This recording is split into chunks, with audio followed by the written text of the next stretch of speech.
Hello दोस्तों, नमस्कार। बहुत बहुत स्वागत है आपका अपने यूट्यूब चैनल हिंदी एकेडमी परिवार में। कैसे हैं आप सब? आशा करते हूँ अच्छे होंगे, स्वस्थ होंगे और खूब मन लगा करके पढ़ाई कर रहे होंगे। तो दोस्तों, हम आप सबके लिए टीजीटी पीजीटी परीक्षा के लिए टॉपिक वाइज प्रैक्टिस लेके चल रहे हैं।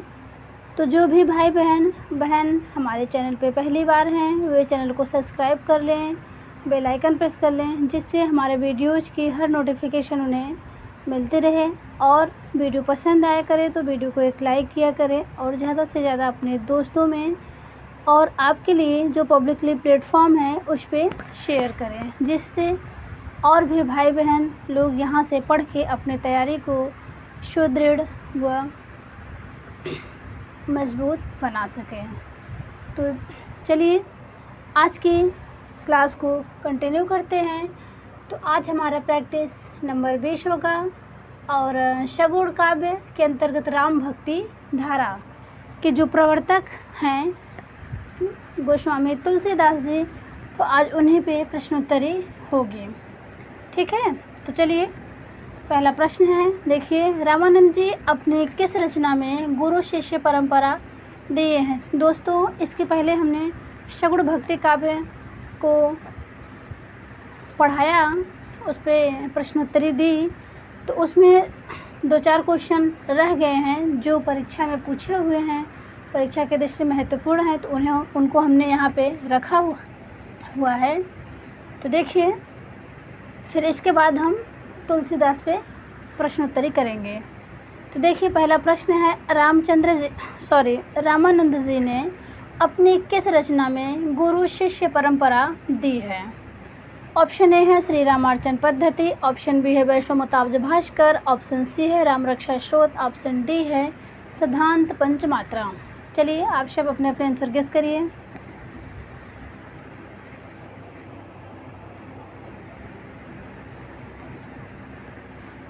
तो देखिए, इनमें जिन भाई बहन ने ऑप्शन ए लगाया होगा वे राइट हैं।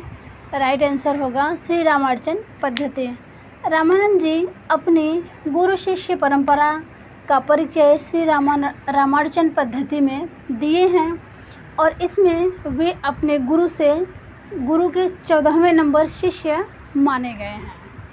ठीक है, तो ये अपने गुरु के 14वें नंबर पे शिष्य रहे हैं रामानंद जी। ठीक है, तो चलिए देखिए, रामार्चन पद्धति और वैष्णवमताब्ज भास्कर, राम रक्षा स्रोत, ये तीनों रचनाएं रामानंद जी की हैं। ठीक है, ये तीनों रचनाएं रामानंद जी की हैं। जबकि सिद्धांत पंचमात्रा की बात करें तो ये रचना है राघवानंद की।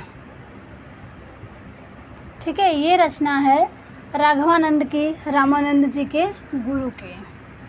ठीक है, और जो आदि आचार्य हैं वैष्णव भक्ति में, जो आदि आचार्य रामानुजाचार्य हैं, उनके गुरु कांचीपुर थे।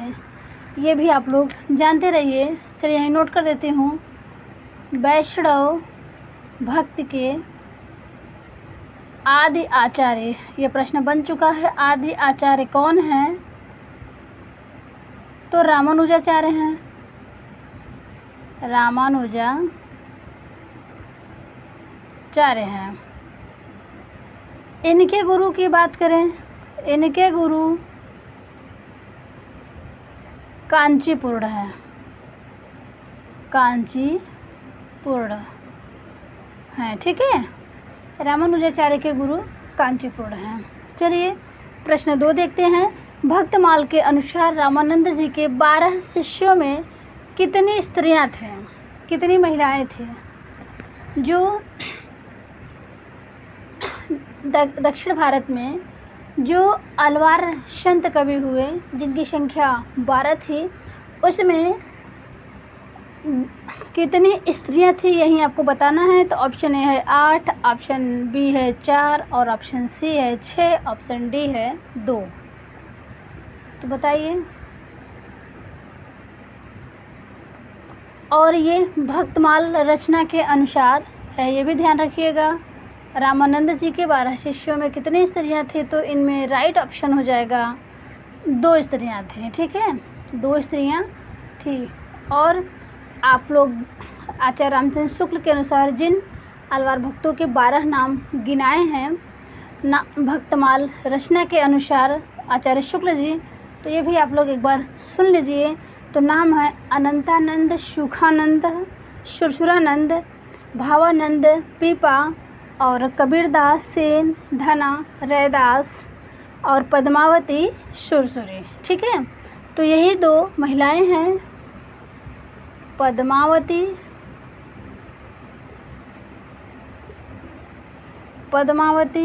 और सुरसुरी।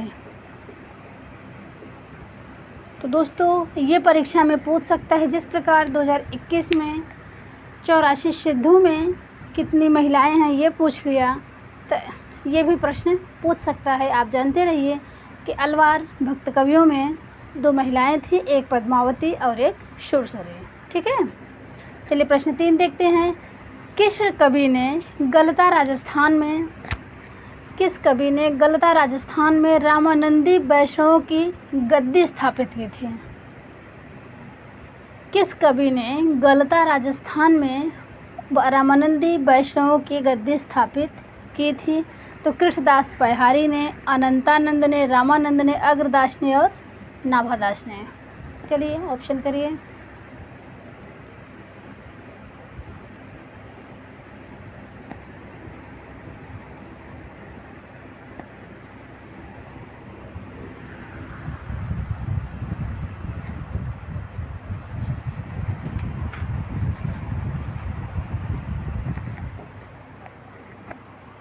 दोस्तों आप सब प्रश्न कैसे हैं, किस लेवल के हैं, इस पे आप सब अपनी प्रतिक्रिया नहीं देते हैं।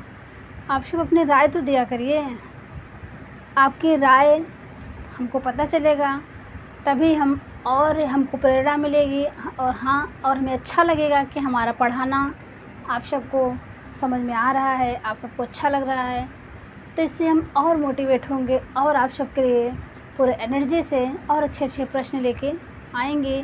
तो इसलिए दोस्तों आप सब प्लीज़ हमें अपनी राय देके हमारा मनोबल बढ़ाइए। ठीक है, मैं बहुत मेहनत से ये प्रश्न बनाती हूँ ताकि इसमें आपका एक क्वेश्चन के साथ साथ 4 क्वेश्चन तैयार होता चले। चलिए देखिए, ऑप्शन करिए।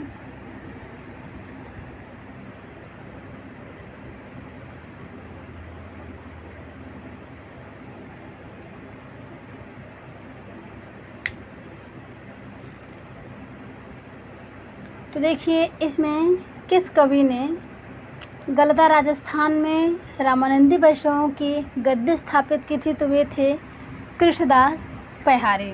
ठीक है, कृष्णदास पैहारी।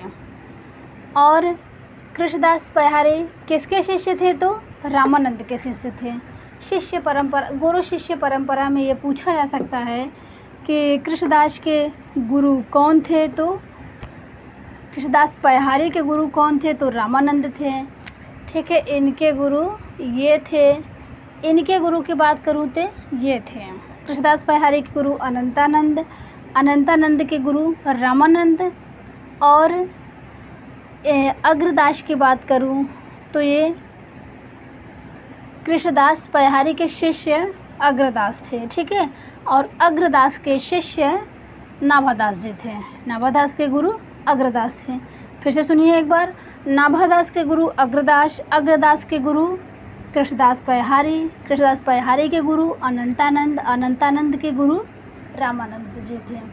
ठीक है, तो ये जो गलता राजस्थान में रामानंदी वैष्णवों के गद्दी स्थापित है, इसे उत्तर भारत का तोताद्री भी कहा जाता है।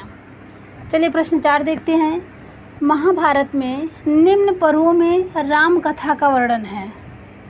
महाभारत में निम्न पर्वों में राम कथा का वर्णन है। तो बताइए कौन कौन से पर्वों में? अरण्य पर्व, द्रोण पर्व, शांति पर्व, उपर्युक्त सभी में। चलिए ऑप्शन करिए।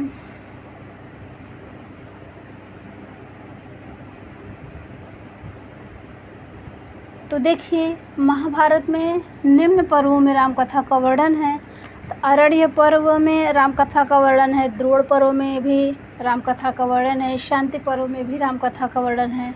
तो आपका राइट आंसर हो जाएगा उपर्युक्त सभी पर्व में राम कथा का वर्णन है। ठीक है, चलिए प्रश्न 5 है और ये इम्पोर्टेंट प्रश्न है, ध्यान से देखिएगा। निम्न में कौन सी पंक्ति असत्य है? कौन सी पंक्ति असत्य है यहाँ पे पूछा हुआ है। तो देखिए, कबीर काने राखी, कबीर काने राखी नहीं वर्णाश्रम षटदर्शनी, ये नाभादास की पंक्ति है कबीर के लिए। ठीक है, नाभादास की पंक्ति है कबीर के लिए। और देखिए, कलि कुटिल जीव निस्तारहि, कलि कुटिल जीव निस्तारहि वाल्मीकि तुलसी भयो, ये भी नाभादास की पंक्ति तुलसीदास के लिए है। ये प्रश्न पूछा जाता है, ये पंक्ति पूछे जाते हैं, आप इनको ध्यान से पढ़िएगा। देखिए, निरअंकुश अति निडर रसिक जिस रचना गायो, ये भी नाभादास का पंक्ति है। किसके लिए? तो मीराबाई के लिए नाभादास की पंक्ति है। प्रश्न डी देखिए, ऑप्शन डी, स्वस्ति श्री तुलसी कुलभूषण हरण गोसाई, 12 बार प्रणाम करहूँ अब हरहूँ शोक समुदाय, ये पंक्ति नाभादास का मीराबाई के लिए है। चलिए, इन चारों ऑप्शन में आप असत्य विकल्प का चयन कीजिए। बताइए इसमें कौन सा असत्य है।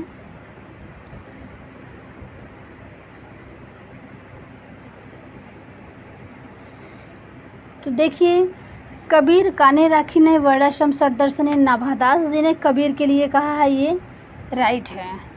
ऑप्शन में देखिए, कलि कुटिल जीव निस्तारहि वाल्मीकि तुलसी भयो, ये भी नाभादास जी ने तुलसीदास के लिए कहा, ये भी सही है।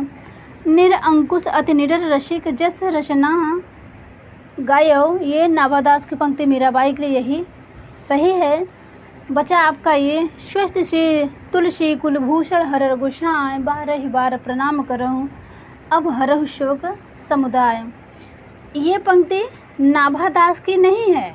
ये पंक्ति नाभादास की नहीं है, बल्कि ये मीराबाई की है। ठीक है, ये मीराबाई की है। और किसके लिए है तो ये जान जाइए आप लोग, ये तुलसीदास के लिए है। ये मीराबाई की पंक्ति है, तुलसीदास के लिए है। ये एक बार ये अपने परिवार से बहुत तंग आ गई थी, तब इन्होंने यही पंक्ति लिख करके गोस्वामी तुलसीदास जी के पास भेजी थी कि आकर के इन सबको समझा दीजिए। तो यही पंक्ति लिख के मीराबाई जी तुलसीदास के पास भेजी थी।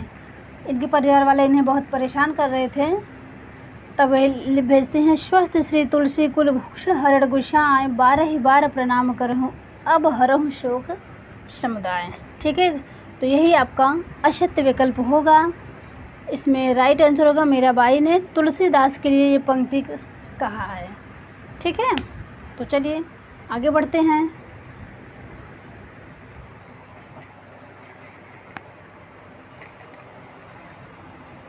दोस्तों, इसमें एक विशेषता ये भी है, ये जो नाभादास जी हैं, नाभादास जी की एक रचना है भक्तमाल।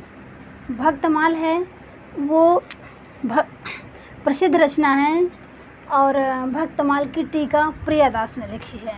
ठीक है, और ये जो आप ये सब पंक्ति पढ़े हैं, कबीर काने राखी ने वर्णाश्रम षटदर्शनी, कलि कुटिल जीव निस्तारहि वाल्मीकि तुलसी भयो, निरअंकुश अति निडर रसिक जस रचना गायो, ये सभी पंक्तियाँ नाभादास की ये जो रचना है भक्तमाल, इसी से ली हुई हैं। ये भी आप लोग जानते रहिए। ठीक है, ये पंक्तियाँ नाभादास के भक्तमाल से ली हुई हैं।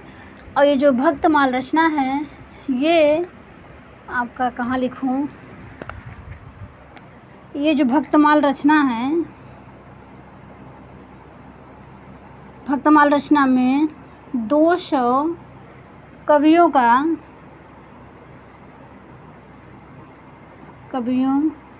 जीवन चरित 316 छप्पयों में लिखा गया है। 316 छपयों में वर्णित हैं। ये भी आप सब ध्यान रखिएगा, ठीक है। और भक्तमाल की टीका प्रियादास ने लिखी थी। प्रियादास ने इसकी टीका लिखी है, इसकी टीका लिखी, ठीक है। तो ये भी आप ध्यान रखिएगा। ये जो पंक्ति है ये बार बार पूछी जाती है, तो ये पंक्ति पूछ सकता है ये पंक्ति किस पुस्तक से है, तो भक्तमाल से है। भक्तमाल किसकी रचना है? नाभादास की है। और नाभादास के गुरु, नाभादास किसके शिष्य हैं? तो अग्रदास के, ठीक है।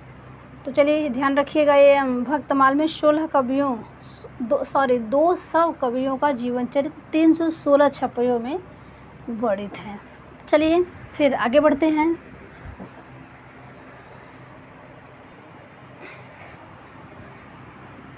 चलिए प्रश्न नंबर 6 देखते हैं। पंचरात्र में रात्र शब्द का अर्थ ज्ञान है। पंचरात्र में रात्र शब्द का अर्थ ज्ञान है, अतः पंचरात्र में शामिल है। ये जानना आवश्यक है पंचरात्र किन तत्वों से मिलकर बना है, तो इसलिए हमने यहाँ पे प्रश्न ले लिया है। देखिए, परम तत्व, मुक्ति, भुक्ति, योग, विषय या फिर उपर्युक्त सभी। तो बताइए, पंचरात्र में रात्र शब्द का अर्थ ज्ञान होता है, तो पंचरात्र में शामिल है, तो इनमें आपका राइट आंसर हो जाएगा डी। आप लोग जानते रहिए, इसलिए हमने यहाँ पे ये प्रश्न बनाया है। पंचरात्र परम तत्व, मुक्ति, भुक्ति, योग और विषय, इन पांचों तत्वों को मिला के पंचरात्र बनता है, ठीक है। चलिए प्रश्न 7 देखते हैं। तपसी शाखा की स्थापना किसने की? तपसी क्षमा कीजिएगा, तपसी शाखा की स्थापना किसने की? कृष्णदास पैहारी ने, कीलदास ने, अनंतानंद ने, अग्रदास ने। चलिए ऑप्शन करिए।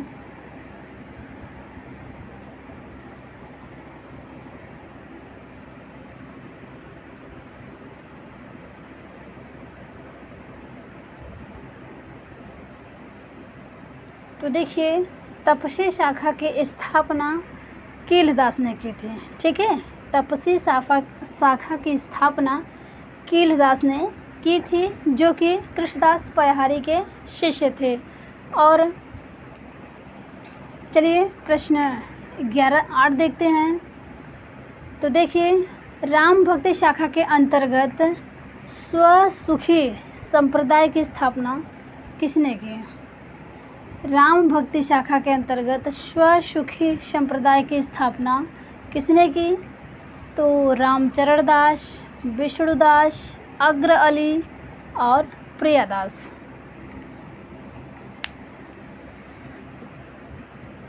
तो देखिए, राम भक्ति शाखा के अंतर्गत स्वसुखी संप्रदाय की स्थापना रामचरण दास जी ने की थी। तो जिन भाई बहन ने ऑप्शन ए लगाया होगा वे सही हैं। विष्णुदास की बात करें तो इनकी एक रचना है रामायण कथा, एक स्वर्गारोहण है। ये चर्चित रचना है, एग्जाम में पूछा जाता है। तो राम कथा का प्रथम, हिंदी भाषा में राम कथा का प्रथम प्रबंध काव्य इनकी रचना रामायण कथा है, ये आप ध्यान रखिएगा। और इनकी एक रचना स्वर्गारोहण है। अग्र अली की बात करूं तो अग्रदास का नाम अग्र अली पड़ा। ये रसिक संप्रदाय में, जब रसिक संप्रदाय के लिए जाने जाते हैं तो इनका नाम अग्र अली हो जाता है। इन्होंने सीता जी को यानी जानकी जी को सखी मान करके रचना अग्र अली नाम से करते थे, ये भी आप लोग जानते रहिए, ठीक है। और रसिकोपासना की भक्ति इन्हीं में पाई जाती है। प्रियादास, जिन्होंने नाभादास की रचना भक्तमाल की टीका लिखी है। चलिए प्रश्न 9 अब आते हैं गोस्वामी तुलसीदास पर, जो सगुण काव्यधारा के राम भक्ति शाखा के प्रतिनिधि कवि माने जाते हैं, ठीक है। तो चलिए देखिए, गोस्वामी तुलसीदास का समय है, ऑप्शन ए है 1532 से 1623, ऑप्शन बी है 1016 से 1127, ऑप्शन सी है 1114 से 1162। ऑप्शन डी है 1478 से 1523। चलिए आप सब ऑप्शन करिए।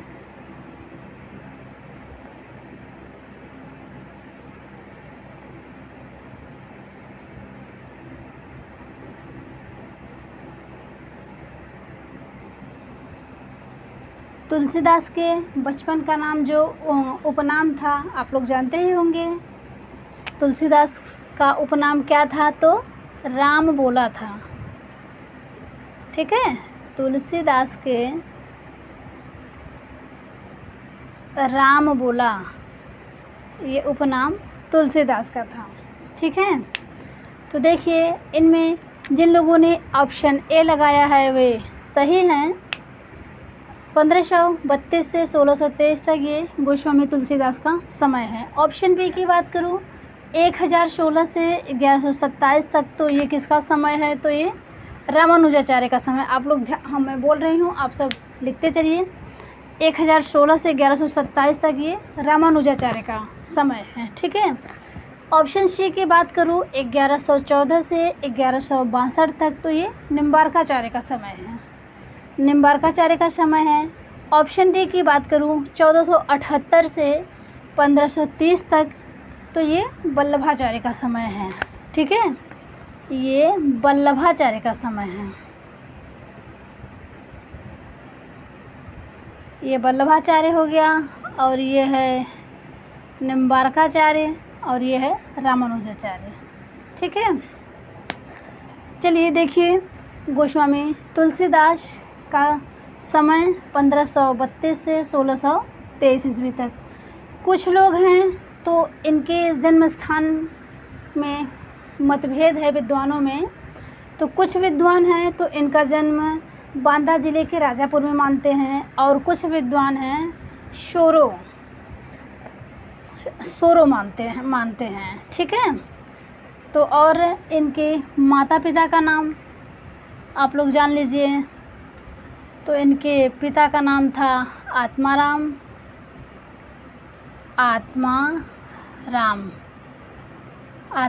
दुबे पिता थे।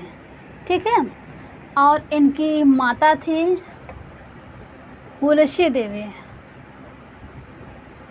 तुलसीदास के पिता आत्माराम दुबे, माता हुलसी। इनकी पत्नी कौन थी ये भी जान लीजिए, रत्नावली। ठीक है, इनके पुत्र तारक, तुलसीदास जी के पुत्र तारक थे। ठीक है, और इनके 2 गुरु का उल्लेख मिलता है। तो इनके जो शिक्षा गुरु थे शेष सनातन थे। शिक्षा गुरु शेष सनातन, और एक दीक्षा गुरु थे। दीक्षा गुरु नरहरयानंद।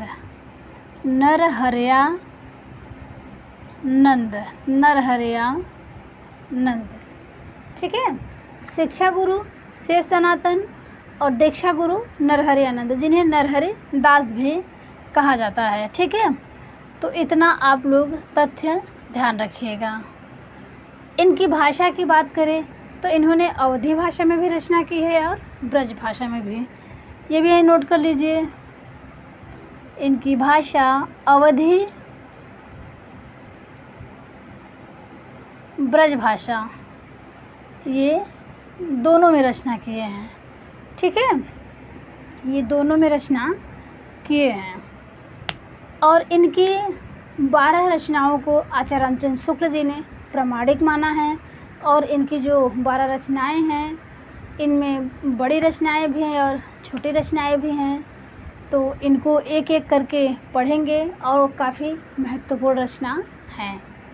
ठीक है, तो इतना तुलसीदास के बारे में जानते रहिए आप लोग। चलिए प्रश्न 10 देखते हैं। प्रेम और श्रृंगार का ऐसा वर्णन जो बिना किसी लज्जा और संकोच के सबके सामने पढ़ा जा सके।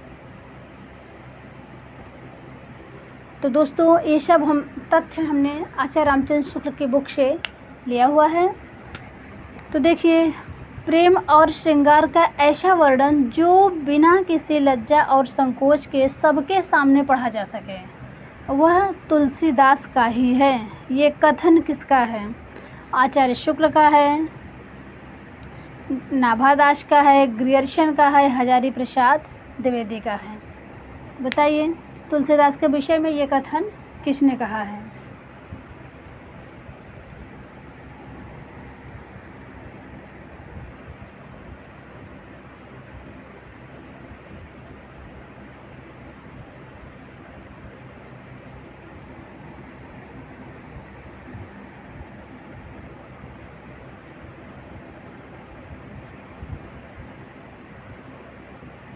चलिए आप सब ऑप्शन करिए। तो देखिए इनमें आपका राइट आंसर हो जाएगा आचार्य रामचंद्र शुक्ल जी। ठीक है, तुलसीदास जी के विषय में यह कथन आचार्य रामचंद्र शुक्ल जी का है।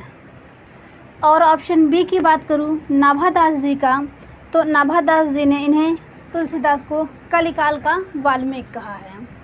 नाभादास जी तुलसीदास जी को कलिकाल का वाल्मीकि कहते हैं। ठीक है, ग्रियर्सन की बात करूं तो ये बोलते हैं कि तुलसीदास जी बुद्ध देव के बाद सबसे महान लोकनायक तुलसीदास जी हैं। बुद्ध देव के बाद सबसे महान लोकनायक तुलसीदास जी हैं, ये ग्रियर्सन बोलते हैं। और हजारी प्रसाद द्विवेदी क्या बोलते हैं? तो ये बोलते हैं कि भारतवर्ष का लोकनायक वही हो सकता है जो समन्वय करने के अपार धैर्य लेकर आया हो। ये चारों परिभाषाएं जो तुलसीदास जी के विषय में कही गई हैं, ये परीक्षा में पूछी हुई हैं। ठीक है, तो इन्हें आप ध्यान रखें। चलिए प्रश्न 11 देखते हैं। तुलसीदास जी के किन गुणों का समाहार हमें रामचरितमानस में मिलता है? तुलसीदास के किन गुणों का समाहार हमें रामचरितमानस में मिलता है? तो ऑप्शन ए है रचना कौशल, ऑप्शन बी है प्रबंध पटुता, ऑप्शन सी है सहृदयता, ऑप्शन डी है उपर्युक्त सभी। चलिए आप लोग ऑप्शन करिए।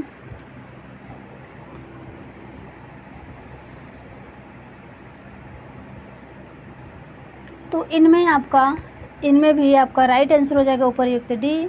आचार्य गोस्वामी तुलसीदास जी ने रामचरितमानस में रचना कौशल का भी प्रयोग किया है, प्रबंध पटुता, सहृदयता, तीनों गुण तुलसीदास जी में विद्यमान हैं। तो इन तीनों गुणों का समाहार रामचरितमानस में देखने को मिलता है। जब प्रश्न 12 पे पहुँचते हैं, रामचरितमानस के उत्तरकांड में उन्होंने ज्ञान की अपेक्षा भक्ति को कहीं अधिक सुसाध्य व आंशु फलदायी कहा है। तो दोस्तों अब पैटर्न बदल रहा है। देखिए टीजीटी परीक्षा से इंटरव्यू हट गया है, तो पेपर का स्तर भी बहुत कठिन होता है। तो इसलिए आप सब कथन पे भी ध्यान दीजिए। आचार्य रामचंद्र शुक्ल की बुक अच्छे से पढ़ डालिए और ये बच्चन सिंह की बुक, मैं बार बार कहती हूँ कि इन किताबों का आप अध्ययन करिए। ठीक, अपना बेस बनाइए। ऑप्शनल किताबों पढ़ने से अब काम नहीं चलेगा। तो इसलिए आप सब आधे ही घंटे पढ़िए, लेकिन बुक्स ज़रूर पढ़िए।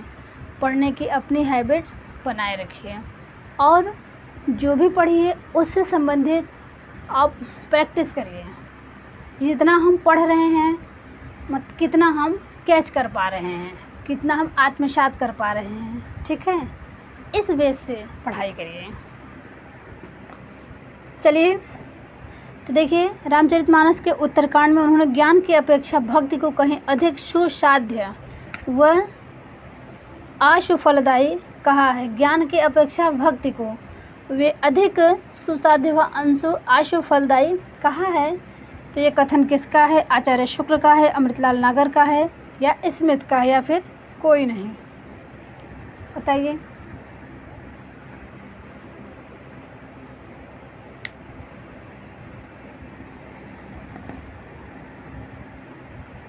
तो ये भी आपका राइट आंसर आचार्य शुक्ल होगा। ये सभी क्वेश्चन दो यहाँ से जो कथन लिए हैं हम इन्हें आचार्य रामचंद्र शुक्ल की बुक से लिए हुए हैं। हमें लगा ये इम्पोर्टेंट है तो हमने यहाँ पे रख दिया है। तो देखिए अमृतलाल नागर ने तुलसीदास जी को मानस का हंस कहा, इसके पहले हमने अभी पढ़ाया है।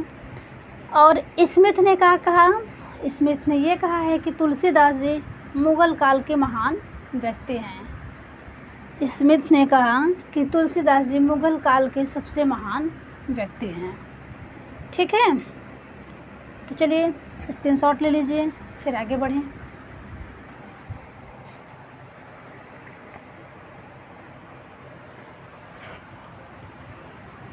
चलिए प्रश्न नंबर 13 देखिए। तुलसीदास जी के 5 बड़े ग्रंथ हैं, यहाँ पे क्या होगा? तुलसीदास जी के 5 बड़े ग्रंथ हैं। तो देखिए, दोहावली है, गीतावली है, कविता रामायण कवितावली है, रामचरितमानस है, विनय पत्रिका है, या उपर्युक्त सभी। तो हमने एक ही जगह सारी इनके बड़ी रचनाओं को ले लिया है। इसमें राइट आंसर हो जाएगा उपर्युक्त सभी। कवितावली को ही कविता रामायण भी बोलते हैं। ठीक है, तो देखिए, दोहावली, गीतावली, कविता रामायण या कवितावली, विनय पत्रिका, ये जो रचनाएं हैं इसमें रामचरितमानस को छोड़ के बाकी ये सभी रचनाएं ब्रज भाषा में लिखी गई हैं। ये आप लोग जानते रहिएगा। ये विनय पत्रिका बहुत पूछी जाती है, इसको आप इम्पोर्टेंट करके रखिए। ये कोई भी परीक्षा हुई आपका जिसमें हिंदी व्याकरण पूछा जाता है, वहाँ पे भी ये क्वेश्चन रख दिया जाता है कि विनय पत्रिका की भाषा क्या है। और कवितावली, विनय पत्रिका और गीतावली, दोहावली, ये सभी रचनाएं ब्रज भाषा में है। रामचरितमानस की बात करूँ तो ये अवधि में लिखा गया। ठीक है, ये अवधि में लिखा गया है रामचरितमानस। रामचरितमानस में 7 कांड हैं, तो इनके बारे में विस्तृत चर्चा करेंगे अगले क्लास में। ठीक है, तो देखिए 1, 2, 3, 4, 5 यही तुलसीदास जी के 5 बड़े ग्रंथ हैं। इनके अलावा जो बचते हैं वो सब छोटे ग्रंथ हैं। 7 ग्रंथ और हैं, वे छोटे हैं। ठीक है, तो चलिए और देखिए, विनय पत्रिका रचना के संदर्भ में सत्य कथन है। विनय पत्रिका रचना के संदर्भ में सत्य कथन है।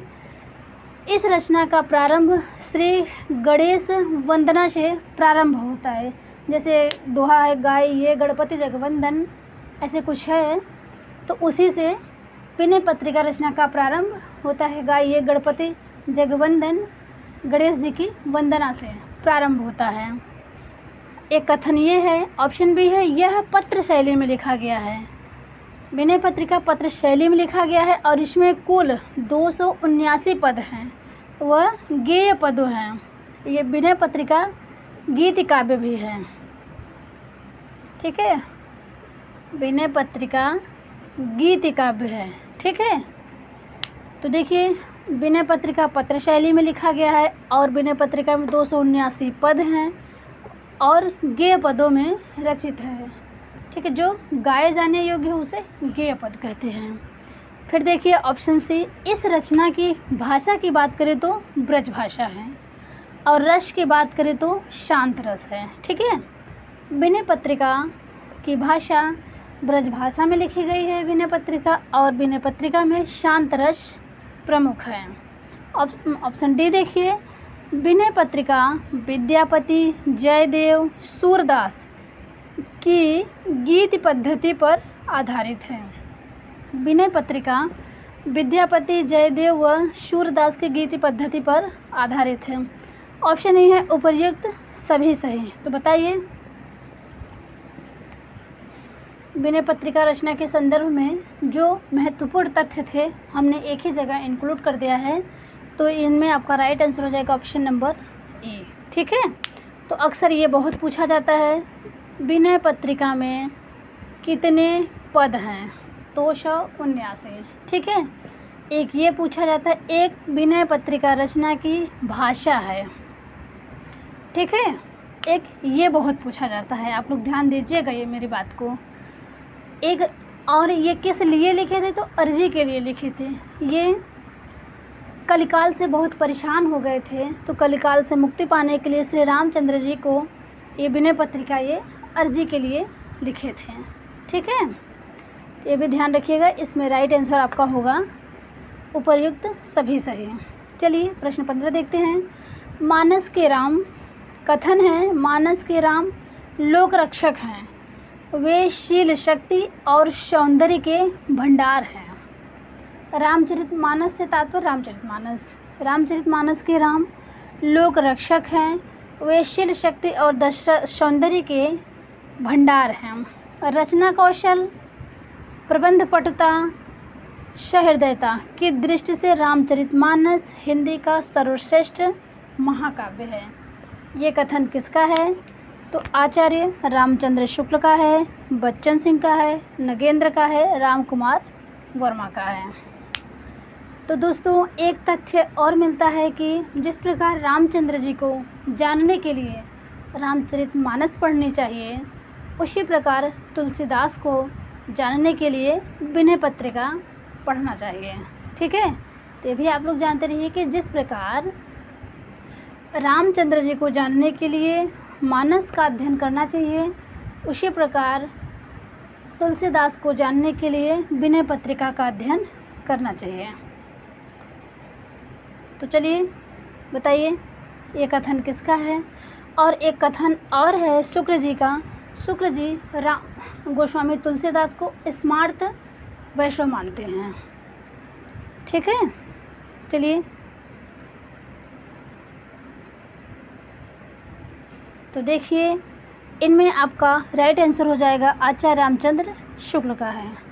तो बस दोस्तों आज यहीं तक। प्लीज़ दोस्तों आप सब इस प्रश्न कैसे हैं, आप सब अपनी राय ज़रूर दीजिएगा। और अभी इसमें और से बच्चे हैं जो छोटे ग्रंथ हैं, उन सबको में भी जो खास विशेषता है उन सबको भी इसके अगले प्रैक्टिस में पढ़ेंगे।